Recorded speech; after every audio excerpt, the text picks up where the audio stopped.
जिंदगी उतनी आसान नहीं होती जितनी दिखती है। हम सब अपने सर्वाइवल के लिए जद्दोजहद कर रहे हैं। हर किसी की अपनी कहानी होती है, कभी दुख की, कभी सुख की, और ये एक कड़वे सच की कहानी है जिसका सफर लंबा था, बहुत लंबा। पकड़ो!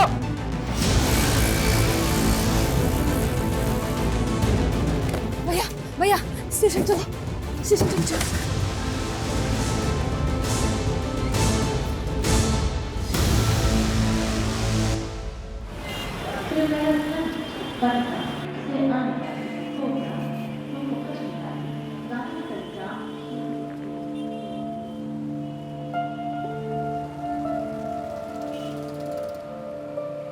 ये लड़की कब से खड़ी है तू?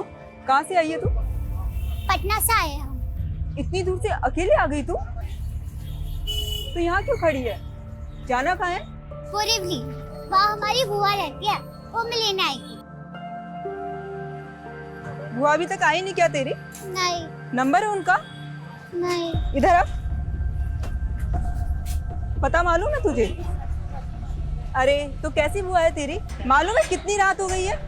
ये जगह तेरे लिए सही नहीं है। मेरी खोली पास में ही है, चल आजा, खाना वाना खा लेना। लेकिन वो आ गई तो? वो जो सुबह से नहीं है, तुझे क्या लगता है इतनी रात को आएगी? तुझे चलना है तो चल, वरना तेरी मर्जी। अरे रुकिए, मैं भी आ रही हूँ। आप हमें सुबह में बोरीवली ले जाओगे ना? अरे तेरी बुआ का नंबर और पता तो है नहीं तेरे पास। तेरे घर वालों ने भेज कैसे दिया तुझे अकेले? चल मैं देखती हूँ कि तेरे लिए क्या कर सकती हूँ। आजा। तू कब आया बे? क्यों? अपने खुद के घर में आ नहीं सकता मैं? हाँ? अरे लड़की कौन है? तू जल्दी से भाग यहाँ से, वरना आदमी मेरा परेशान कर देगा तुझे। क्या भगा रही है उसे? छोड़ उसे। तू निकल जा। छोड़ यार। देखूंगा क्या करना चाहे सरा। चलेगा तू? ये क्या किया तूने? तुझे पता है ना मुझसे कंट्रोल नहीं होता।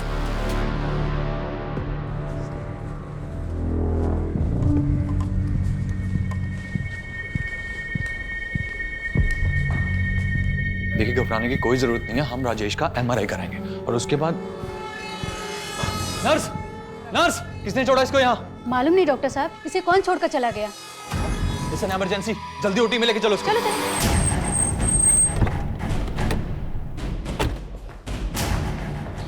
Yes doctor. सर एक बच्ची को पता नहीं कौन इंजर्ड हालत में यहाँ पर छोड़कर चला गया है।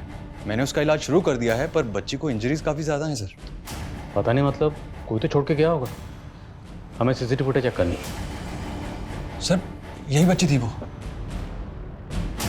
कोई गार्डियन तो नजर नहीं आ रहा। एक बच्चे, एक छोटी बच्ची को जख्मी हालत में हॉस्पिटल छोड़कर चला गया। पता करो क्या इस बच्ची की कहीं कोई मिसिंग कंप्लेंट फाइल हुई है, और ये भी पता करो ये लड़का कौन है। Okay sir. और क्यों इस बच्ची को ये हॉस्पिटल में छोड़कर चला गया।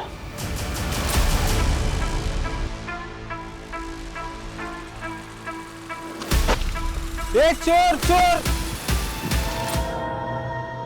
भैया, आपको बोरीवली पता है कहाँ है? नहीं बेटा।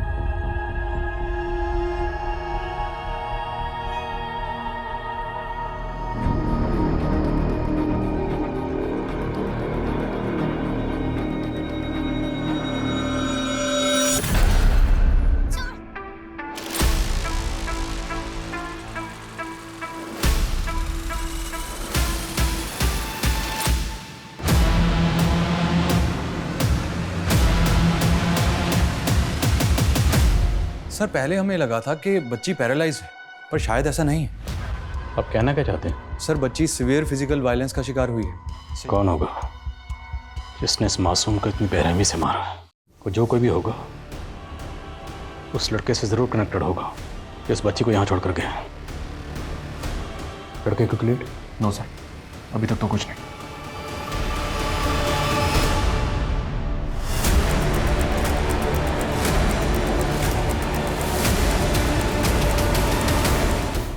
सर हमें बच्ची की कोई मिसिंग कंप्लेंट भी नहीं मिली है।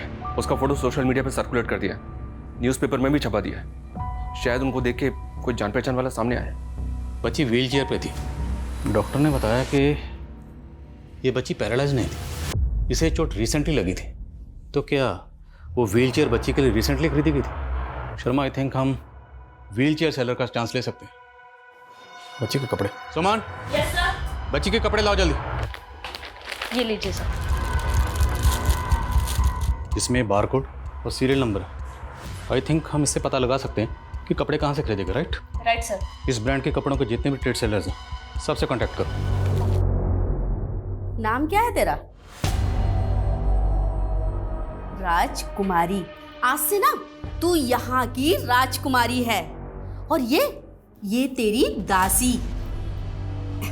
ये ना तुझे राजमहल लेकर जाएगी। वहां पर राजकुमार तेरा इंतजार कर रहा है। नहीं, मुझे पटना जाना है। अरे तू क्यों चिंता करती है? तेरा राजकुमार तुझे पटना लेकर जाएगा ना। चलिए राजकुमारी जी। मुझे पटना लेके जाओगे ना? क्यों नहीं, पर पहले जल्दी से रेडी तो हो जाओ। ये देखो कितनी प्यारी ड्रेस है। हाँ, पहले प्रिंसेस की तरह रेडी हो जाओ, फिर लेके चलते हैं, ठीक है? चल।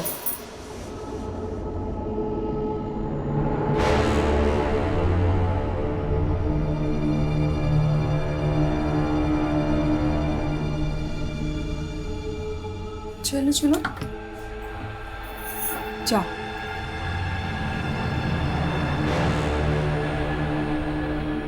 राजकुमारी का स्वागत है। हम आशा है और हम पटना में रहते हैं। हमें पटना जाना है। लेकिन आपके पिता ने तो हमारे साथ संधि कर ली है। संधि? हाँ मंत्री, हमें इस बात की चिंता खाए जा रही है कि हमारे बाद युवराज इस राज्य को संभाल पाएंगे कि नहीं। आशा बेटा तुम बाहर जाओ, मुझे रिहर्सल करनी है। पापा, आप हमें इस नाटक में राजकुमारी बना दो ना प्लीज। बेटा तुम एक्टिंग नहीं कर पाओगे। अरे कर लेंगे पापा, बना दो प्लीज, बना दो प्लीज प्लीज प्लीज। अच्छा अच्छा अच्छा अच्छा ठीक है, मैं तुम्हें राजकुमारी बनाऊंगा, लेकिन एक राजकुमार भी होगा इस कहानी में। क्या तुम उसका डायलॉग बोल पाओगे? अरे क्यों नहीं, आपकी बेटी है, आप कर सकते हैं तो हम क्यों नहीं। अरे वाह। आप हमारे पापा को जानते हैं? उन्होंने भेजा आपको? हाँ, हम ही तो आपके राजकुमार हैं। चलो रिहर्सल करते हैं। रिहर्सल?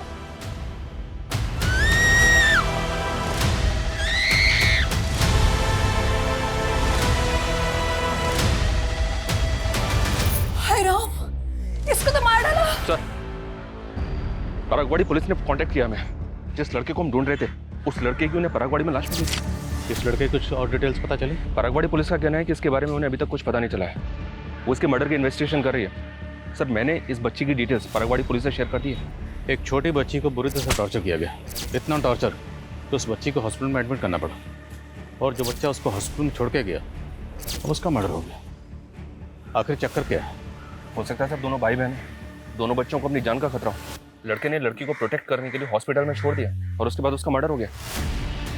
ये भी तो हो सकता है सर, इस बच्चे का किलर वही हो जिसने इस बच्चे को बुरी तरह से पीटा है। लेकिन सवाल ये है, अगर ये लड़का उस बच्ची को वाकई प्रोटेक्ट करने के इरादे से हॉस्पिटल में छोड़ के गया था, तो बच्ची को हॉस्पिटल में छोड़ने के बाद ये हमसे कांटेक्ट कर सकता था। इसने किया नहीं, ये वहाँ से भाग गए और अब इसका मर्डर हो गया। हाँ सुमन? सर, उस केजे जॉन ब्रांड के होलसेल ट्रेडर से मिली। बच्ची के कपड़े पे लेबल है, उसका सीरियल नंबर देख के उसने डिटेल लिए। सर, उस लॉट का कंसाइनमेंट अम्बे नगर के एक आउटलेट में गया था। अम्बे नगर? ठीक है। विवाह फड़के? कौन है विवाह फड़के, आप जानती हैं? सर, इतना कहाँ याद रहता है, काफी लोग आते रहते हैं। ये कपड़े आज से 13 दिन पहले खरीदे गए, 3 मार्च को। हमें 3 मार्च की सीसीटीवी फुटेज देखनी।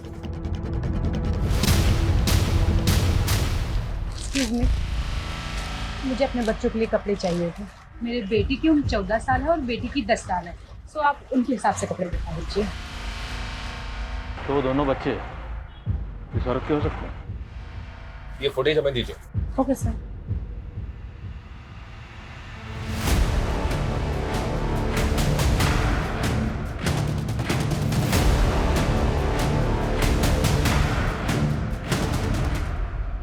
इस बिल पर ये कार्ड स्लिप है। बिल की पेमेंट कार्ड से की गई है। इस कार्ड स्लिप से कार्ड होल्डर की डिटेल्स निकलो। Okay sir.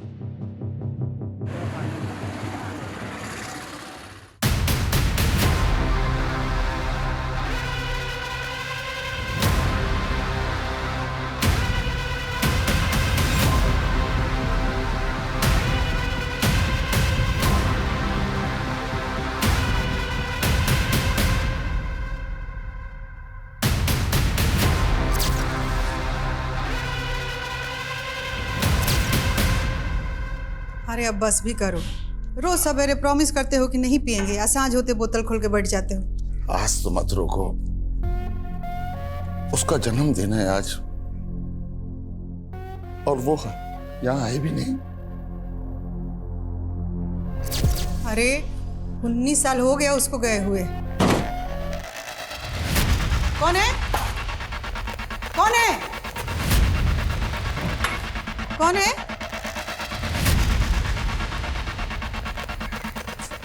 लगता है कुत्ता आया होगा। कुत्ता से बहुते बढ़ गया है।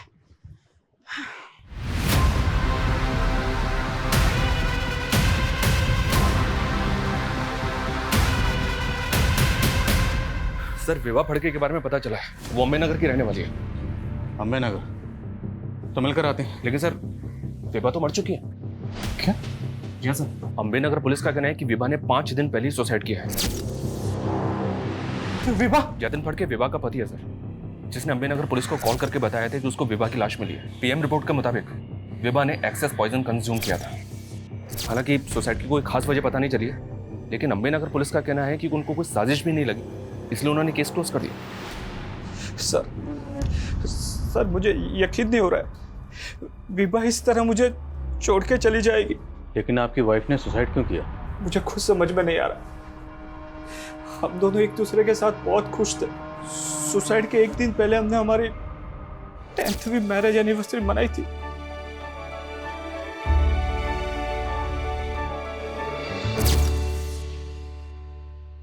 तो आपके बच्चे कहाँ?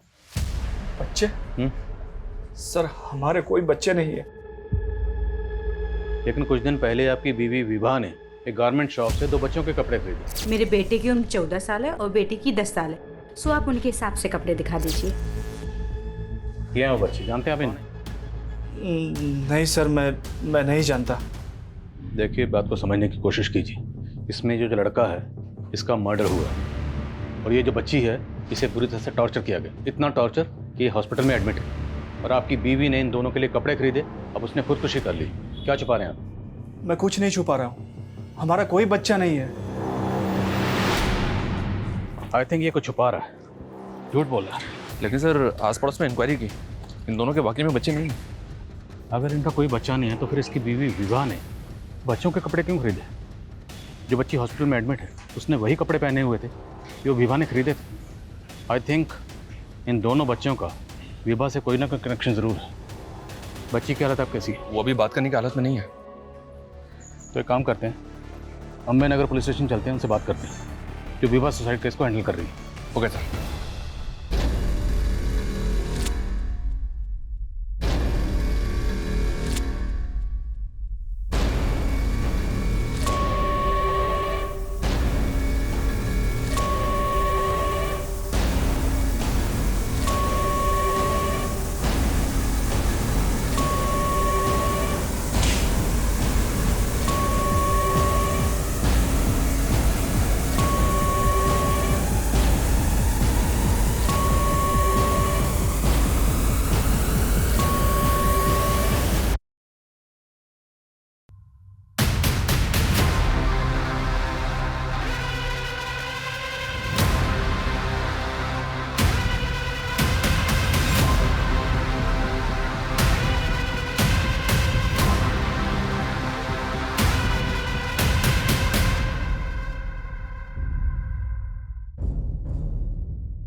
लता!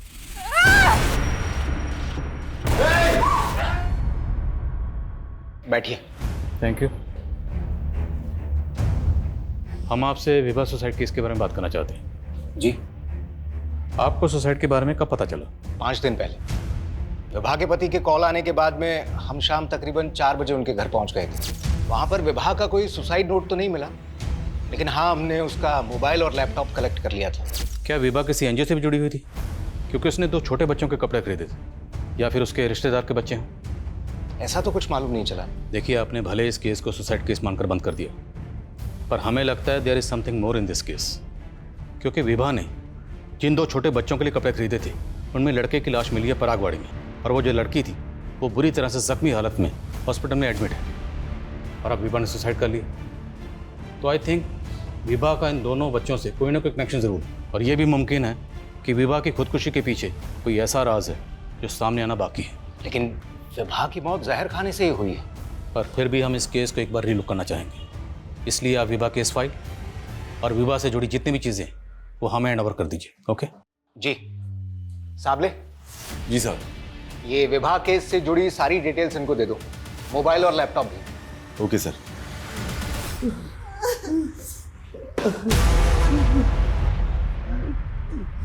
पहचाने नहीं हमको? कौन हो तुम? जो दीवार पे टांग के रखी हो ना फोटो, वही है हम। आशा, आपकी बेटी है हम। आशा, नहीं पहचान रहे आप? पकड़ाओ मत तुम हम लोग को।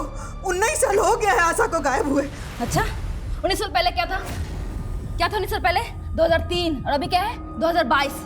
अच्छा, सरिया ये मत। एगो बहुरत बेटे बात पे आप विश्वास कर रहे हैं बेटी के बारे में। सुनो, बंद करो तुम अपना नौटंकी। नौटंकी हम कर रहे हैं?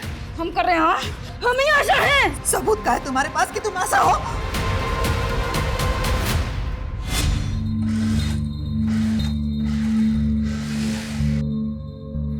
अरे सलमा, जल्दी भी हाथ चला, बहुत से ऑर्डर पूरे करने हैं। अरे भाई बस 5 मिनट दीजिए ना, एक चाय पी के आती हूँ, फिर देखिएगा मेरी स्पीड। Salma, thank you. देखो सलमा, मैं तुम्हें पूरे 1 साल से देख रहा हूँ और तब से ही जानता हूँ। अच्छी लगती है मुझे, शादी करना चाहता हूँ। मुझे यकीन है हम दोनों की लाइफ बहुत प्यार से कटेगी। दिनेश, मैं ऐसा नहीं कर सकती। क्यों? हम दोनों के मज़हब अलग है इसलिए? नहीं, क्योंकि तुम ये रिश्ता नहीं निभा पाओगे। क्यों नहीं निभा पाऊंगा? अरे तुम एक बार हाँ तो कह दो, हम भी शादी कर लेंगे। शादी करना चाहती हो ना? लेकिन मेरी एक शर्त है। कैसी शर्त? सबूत चाहिए तुमको? सर, विभा के फोन का डेटा रिट्रीव हुआ तो उसमें ये वीडियो मिला है। कौन है ये? अभिमन्यु, विभा और जतिन का नेबर और दोस्त भी। देख, सीधा सवाल पूछूंगा, सीधा जवाब देना। अगर उल्टा जवाब दिया तो फिर उल्टे तरीके से पूछेंगे। सर, हम राजपूत हैं और राजपूत कभी झूठ नहीं बोलते हैं। अच्छी बात है। शर्मा,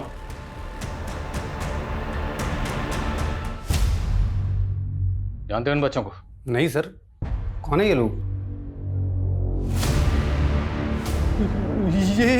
ये क्या हुआ? मुंह में दही जम गई? तूने विभा का ये वीडियो बनाया, तुम उसे ब्लैकमेल कर रहे थे, इसलिए तूने विभा को... अरे नहीं सर, ये सब झूठ है। हाँ, ये सच है कि हमारा और विभा का अफेयर चल रहा था और ये वीडियो दिखाकर उसे कोई ब्लैकमेल कर रहा था। कौन है वो? पता नहीं, अभी तक तो कोई डिमांड नहीं रखी उसने। देखो, उसको जितने भी पैसे चाहिए ना वो हम तुम्हें देंगे, लेकिन ये बात गलती से ही मेरी पत्नी को पता नहीं चलना चाहिए। उसके बाद हमने उससे 5 लाख रुपए दी जो ब्लैकमेलर ने मांगे थे। फिर हम उससे मिलना बंद कर दिए सर। कब की बात है? 1-1.5 महीने पहले की बात है सर। हम अक्सर होटल स्प्रिंग बेल जाया करते थे। ये वीडियो भी वही बना था सर। कहीं ऐसा तो नहीं कि विभा ने तो जो बनाया, उसने तेरे साथ अफेयर किया, होटल में ले जाकर ये वीडियो बनाया और वो तुझे ब्लैकमेल कर रही थी, बार बार पैसे मांग रही थी, इसलिए तूने विभा... सर, ये क्या बोल रहे हैं?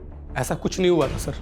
इस अभिमन्यु की बातों का भरोसा नहीं कर सकते। पता करो क्या इसका उन दोनों बच्चे से कोई कनेक्शन है, और तुम खुद होटल स्प्रिंग बेल जाओ। Okay sir. सर, ऐसा भी तो हो सकता है कि विभा हनी ट्रैपिंग करती हो और जतिन इसके बारे में सब कुछ जानता हो।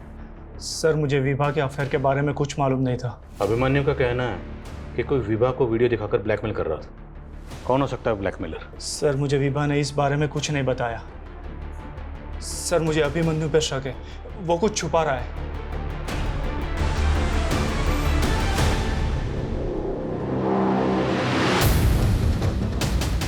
ये विभा और ये अभिमन्यु, इन दोनों के बारे में हमें जानकारी चाहिए। ये दोनों अक्सर इसी होटल में आते थे। सॉरी सर, यहाँ तो कितने लोग आते हैं, हम सबके बारे में नहीं जानते। इस होटल में इन दोनों का ये वीडियो बना है। चल गया इस होटल में कस्टमर्स के वीडियो बना के उनको ब्लैकमेल करते हैं आप लोग? नो सर, ऐसा कुछ नहीं है। वो तो पता चल जाएगा। इस होटल का एक कमरा अच्छी तरह से चेक करो। देखो यहाँ पे कहाँ पे हिडन कैमरा लगा हुआ है।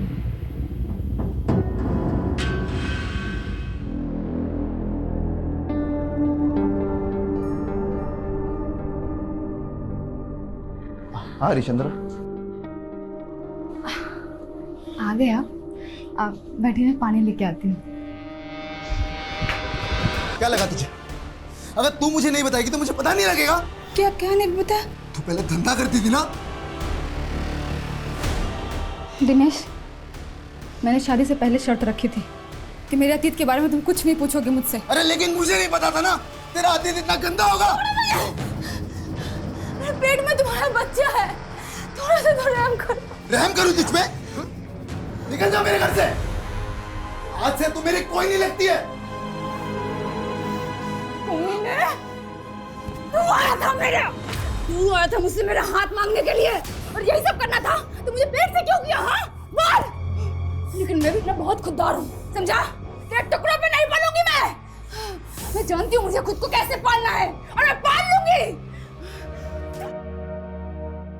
अरे कटरीना, तू इतने सालों बाद कैसी है तू?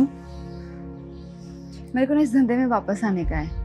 लेकिन तू तो सलमा बनकर टेलरिंग का काम कर रही थी ना? हाँ, सोचा था ये धंधा छोड़ दूंगी।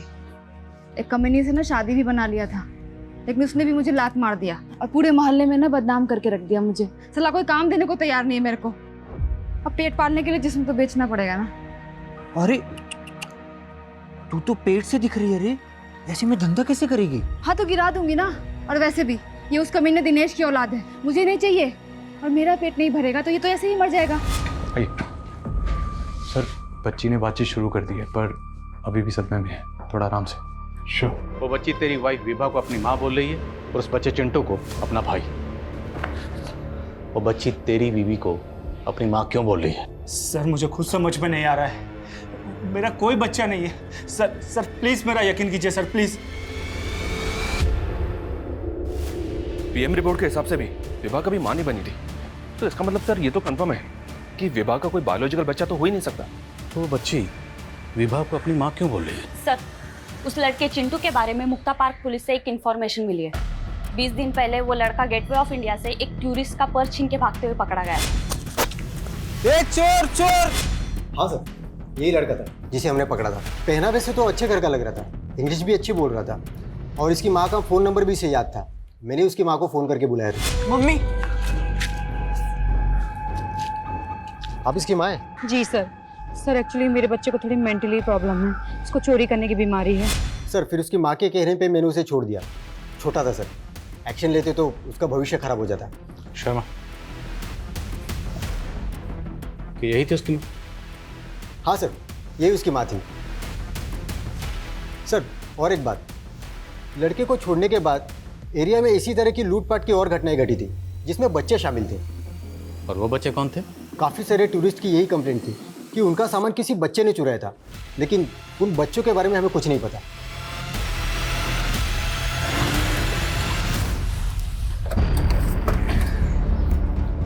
सर कहीं ये ऑर्गेनाइज क्राइम का केस तो नहीं? मुमकिन है शर्मा, क्योंकि इस तरह के बहुत से रैकेट्स हैं जो बच्चों से जुर्म करवाते हैं। जैसे वो दिल्ली में एक रैकेट था जो शादी में बच्चों से चोरी करवाता था। कहीं विभा भी इस तरह के किसी रैकेट से जुड़ी तो नहीं थी? क्योंकि सर विभा का पति जतिन, उसने अपना स्टेटमेंट बदला नहीं है, वो वहीं का वहीं है। हो सकता है वो सब कुछ जानता, लेकिन फंसने के डर से चुप बैठा हो। जितने भी तरह के गैंग हैं और रैकेट्स हैं जो बच्चों से जुर्म करवाते, सबकी डिटेल निकलो।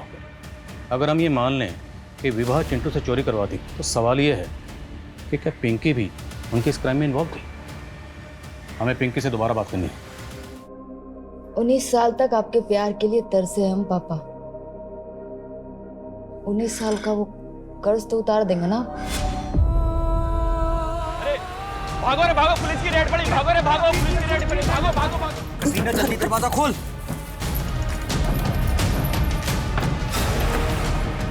कटीना, पुलिस की रेड पड़ी है, जल्दी भागो। ए भाग रे, चल भागो। ए छोड़ ना। ये क्या है साहब, ये रोज का आप लोग का, छोड़ ना। क्या है?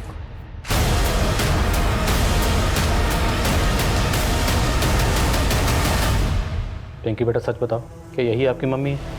आई थिंक ये पिंकी पक्का कुछ छुपा रही है। हो सकता है ये भी चिंटू की तरह चोरी वगैरह करती हो। बोलो। सर, होटल स्प्रिंग बेल की इंक्वायरी करते हुए एक इंफॉर्मेशन हाथ लगी। सर, वहाँ की रिसेप्शनिस्ट का एक क्रिमिनल रिकॉर्ड है। 2 साल पहले लोकल ट्रेन में वो चेन स्नैचिंग करते हुए पकड़ी गई थी। सर, मजबूरी में करना पड़ा था, लेकिन उसके बाद मैंने ऐसा कुछ नहीं किया। अब मैं अपनी नौकरी पूरी मेहनत और ईमानदारी से करती हूँ। तुम्हारी मेहनत और ईमानदारी तो हम तुम्हारे कॉल रिकॉर्ड में देख चुके हैं, जिसमें कई फेक आईडी से लिए गए नंबर है और उनमें से एक नंबर विभा के कॉल रिकॉर्ड में भी मिला। अब इन फेक आईडी से लिए गए नंबर की कहानी क्या है ये तुम खुद बता दो, वरना वो पता करेंगे। सर, ये सब मुझे साहब ने करने को कहा था। वो कहते थे ऐसा कोई भी कपल है जो पति पत्नी ना हो, उनका वीडियो बनाने का। कौन सा? कौन साहब? साबले साहब, वही मुझे यहाँ पर नौकरी दिलवाए थे सर। कौन साहब ने? काका साहब साबले, कांस्टेबल है सर। कांस्टेबल काका साहब साबले। साबले जी साहब। ये विवाह केस से जुड़ी सारी डिटेल्स इनको दे दो, मोबाइल और लैपटॉप भी। Okay sir. जो अंबे नगर पुलिस स्टेशन में पोस्टेड है? जी सर।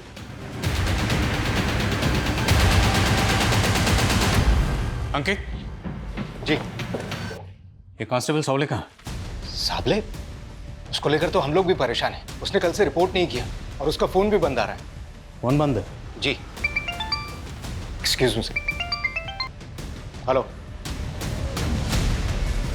क्या? ठीक है, हम आते हैं। सर, साबले का मर्डर हो गया।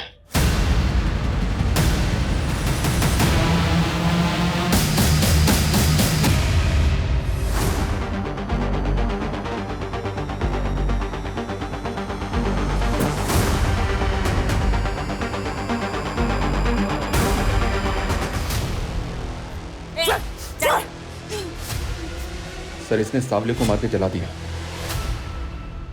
छोड़ो मेरे को जाना है, मेरे को बहुत जरूरी काम है। छोड़ो मेरे को, मैं पेटी छोड़ो मेरे को। छोड़ो इसे। कहाँ जाना तुझे? चुपचाप बैठ और जो पूछ रहे हैं उसका जवाब दे।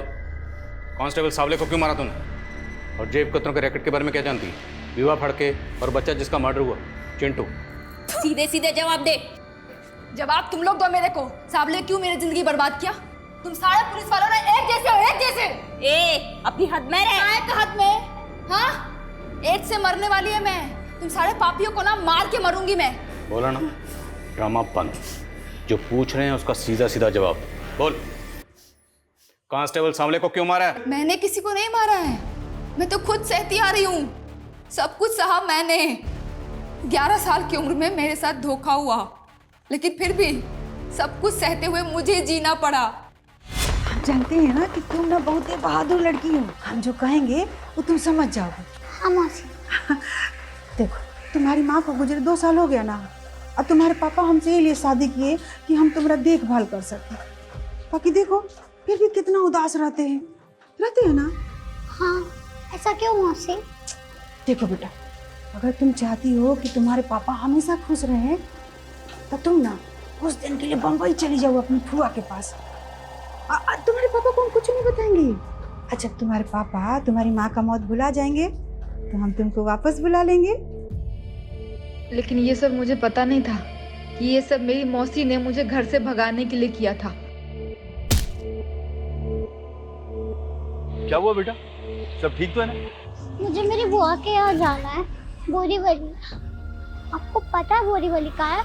हाँ पता है ना, चल। ले संभाल इसे, नई मुर्गी लाया हूँ तेरे लिए। इस मुर्गी का ध्यान रख, ये मेरा माल है, पहले मैं इसको खाएगा और जब भी मैं बोलूँगा मेरे राजमहल पे लेकर आएगी तू इसे। राजकुमारी का स्वागत है। फिर 6 साल तक मुझे एक कोठे से दूसरे कोठे पे बेचा गया। धंधा करती थी मैं, लेकिन एक दिन हीरा की मदद से मैं भाग गई, अपना नाम बदला साहब, सिलाई करके एक नई जिंदगी शुरू करने की कोशिश की। शादी करना चाहता हूँ। जब मैं दिनेश के घर से निकली तो मेरे पेट में बच्चा था। मैंने सोचा कि बच्चे को गिरा के फिर से धंधा करने लगूंगी।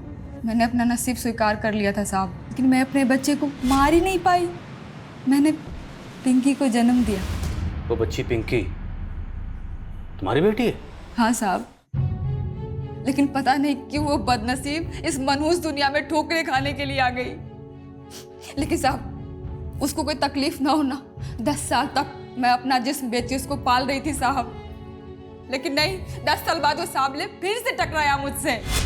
उस दिन साबले ने मुझे धंधे वालियों के साथ रेड में पकड़ा था।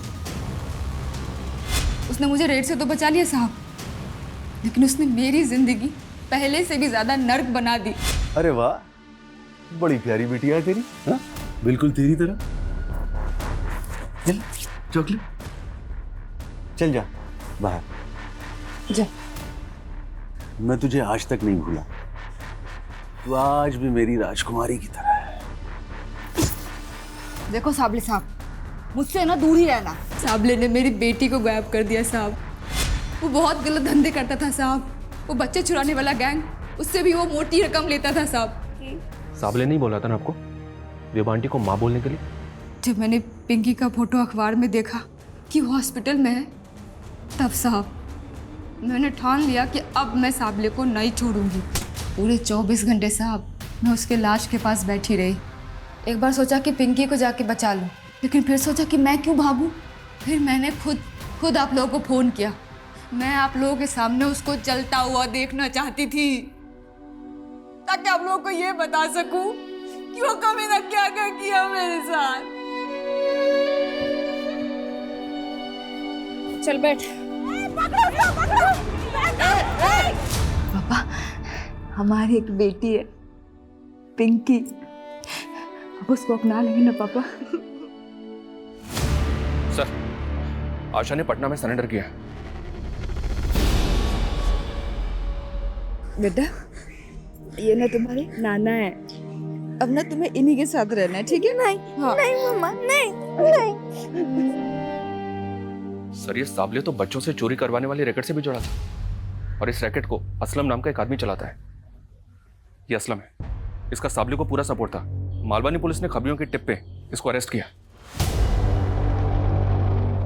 इसी असलम ने साबले के कहने पे चिंटू का मर्डर किया, क्योंकि चिंटू ने पिंकी की जान बचाने के लिए उसको हॉस्पिटल पहुंचा दिया था। और ये साबले विभा को भी ब्लैकमेल करके उसे ज़बरदस्ती अपने रैकेट के बच्चों की फेक माँ बना के पेश कर रहा था। और उस वीडियो के डर की वजह से विभा कभी पुलिस के पास जाने की हिम्मत कर ही नहीं पाई, और ना चाहते हुए भी साबले के इस जुर्म में शामिल हो गई। और शायद वो कहीं ना कहीं ये जानती थी कि वो जो कर रही है गलत कर रही है, बहुत गलत कर रही है। उसके दिल पे बोझ होगा, और यही बोझ शायद उसकी खुदकुशी की वजह बना हो। काश साबले के गुनाह पहले उजागर हो जाते, तो आशा और उसके साथ साथ कई मासूम जिंदगियों को जुर्म की इस दलदल में धंसने से बचाया जा सकता था।